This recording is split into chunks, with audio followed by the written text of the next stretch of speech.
Siding entry করে দিচ্ছে বা হাতও দেখাচ্ছে, বিষয়টা ভালো লাগলো।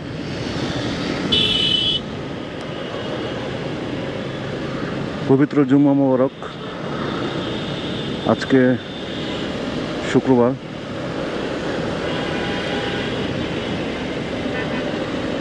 মুসলমানদের সাপ্তাহিক ঈদের দিন।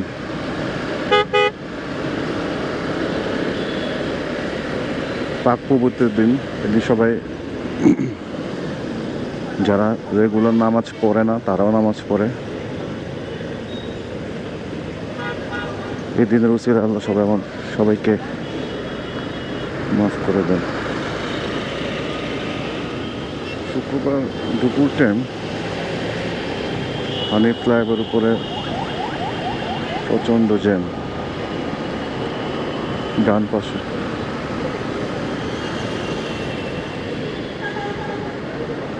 হানিফ ফ্লাইওভারে এই দুইটা পয়েন্টে যাত্রী উঠা নামার বিষয়টা কর্তৃপক্ষ কখনো দেখে না। একটা আমি পিছনে রেখে আসছি, আর একটা হচ্ছে সামনে। এরকম একটা ফ্লাইওভারে কীভাবে যাত্রী উঠানামা করে আমি এটা আসলে বুঝতে পারি না। এই যে এক সিএনজি উল্টা ভিতরে বসে ফোনে কথা বলছে।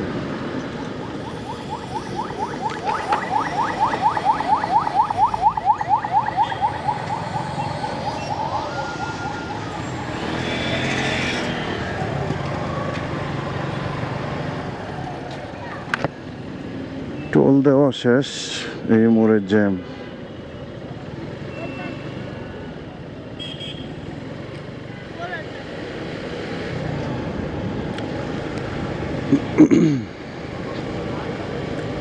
জ্যাম শেষ। এই মোড়টাতে সবসময় জ্যাম লেগেই থাকে। এটা কেন লাগে? এটা হচ্ছে মানে এখানে চারটা মোড় একসাথে, আর এই জায়গাটা ট্রাফিক খুব একটা থাকে না। ট্রাফিক থাকে ঢাকার বাইরে থেকে ঢুকার যে এন্টার এই পাশে, ওই পাশে ট্রাফিক থাকে না। যাত্রাবাড়ি ওই পাশ থেকে রিক্সা অটোগুলো এখানে এন্টার করে, যার কারণ হচ্ছে এখানে ট্রাফিক থাকে না। ব্লেজার পরে গেছে গা থেকে,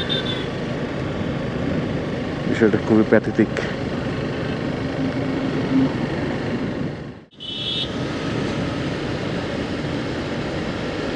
সাইডিং এন্ট্রি করে দিচ্ছে বা হাতও দেখাচ্ছে, বিষয়টা ভালো লাগলো। অ্যাম্বুলেন্স সাইড দিয়ে দেওয়াটাই সমুচীন।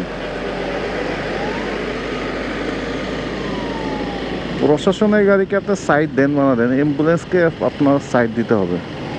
মানবিক দিক থেকেও অ্যাম্বুলেন্সকে সাইড দেওয়া উচিত। বুড়িগঙ্গা তার আগের সৌন্দর্যে ফিরে আসছে, মানে কালো বুড়িগঙ্গা।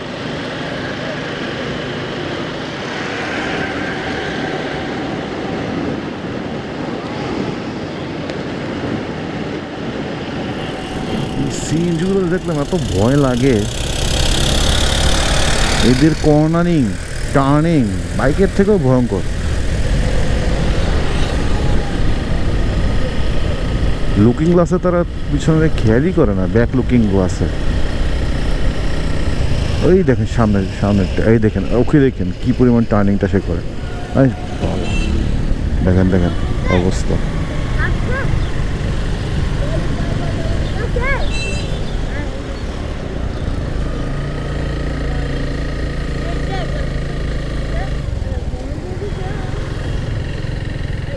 ঘড়ির টাইমটা আমার বাইকের নষ্ট, প্রায় 1 ঘন্টা আগানো। নামাজের সময় হয়ে গিয়েছে, নামাজ পড়তে হবে।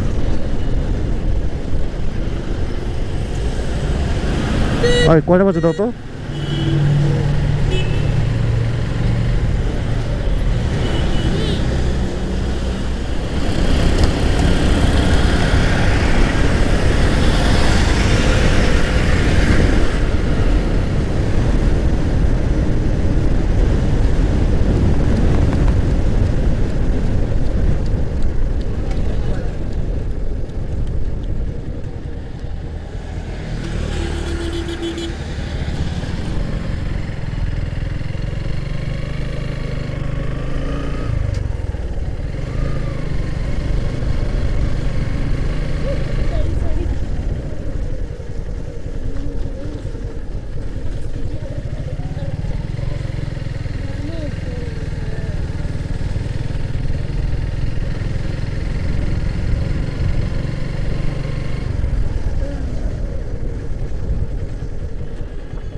যাও